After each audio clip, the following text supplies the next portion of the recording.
kako kaže Ibn Aqil, jedan veliki učenjaka i pobožnjaka, kaže, jedne godine sam obavljao hadž.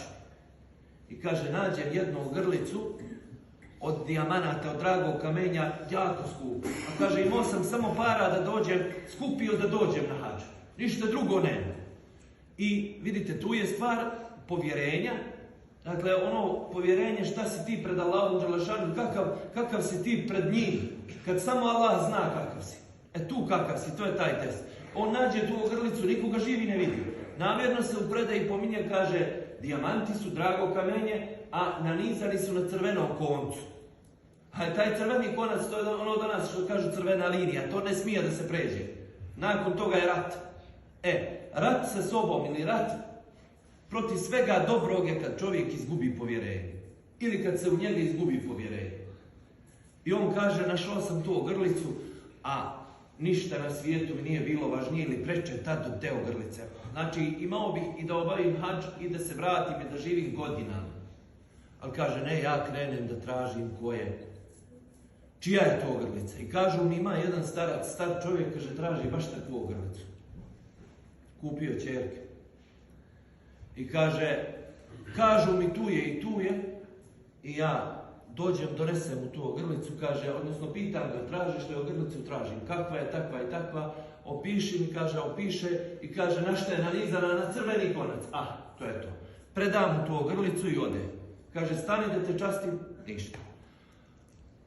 Kaže mi, Aqil, otišao sam nakon toga, obavio sam hadž, vraćao se polako. Kaže, naišao sam na Bejtul Maqdis, na Mesdžidul Aqsa, pa sam tu boravio jedan vakat, pa sam produžio dalje, naišao na Šam, na Siriju, sve na putu ka kući.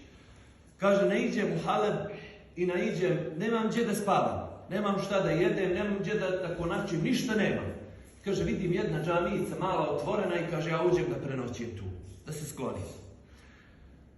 Kako uđem, kažu, imam te džamije preselio, možeš li da nam imamiš, pretpostavljamo, eto, znaš li nam imamit? Znam. Kaže, ajde nam imamiš jedan vakat. Taj prvi sabah. I kaže, on im imamio sabah, njima se svidjelo, kaže, ostani ti ovdje. I kaže, prolaze dani, on živi u džamiji, imami im tu i tako dalje.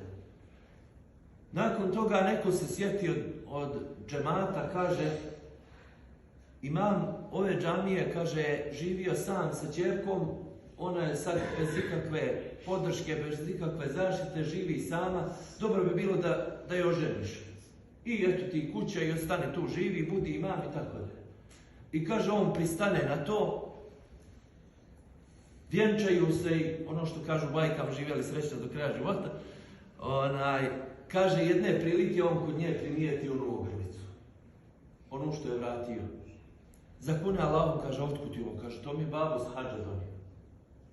Ovu ogrlicu mi je baba donio s hadža. Ta ogrlica je test povjerenja. I kaže, ono što mi je ispričao, kaže, tek je kupio i malo zatim on je izgubio. Kaže, donio mu jedan momak, mu donio tu ogrlicu. I kaže, moj babo je tad na hadžu učinio dovu. Kaže, gospodaru moj, udaj moju ćerku za nekoga ko je ovakav. Nekoga ko je ovako povjerljiv, koji ima ovakav emanet, ko što je, kaže, ovaj mladić. I kaže, eto, Allah je primio dovu njenog oca i doveo toga momka koji je povjerljiv, a on i našao svoju nafaku. Sigurno bi to da je uzeo i prodao, to bi prošlo u par dana i toga nema više. Kao i svaki haram novac. Na gomilu ima mnogo, ali ne traje, nema bereketa.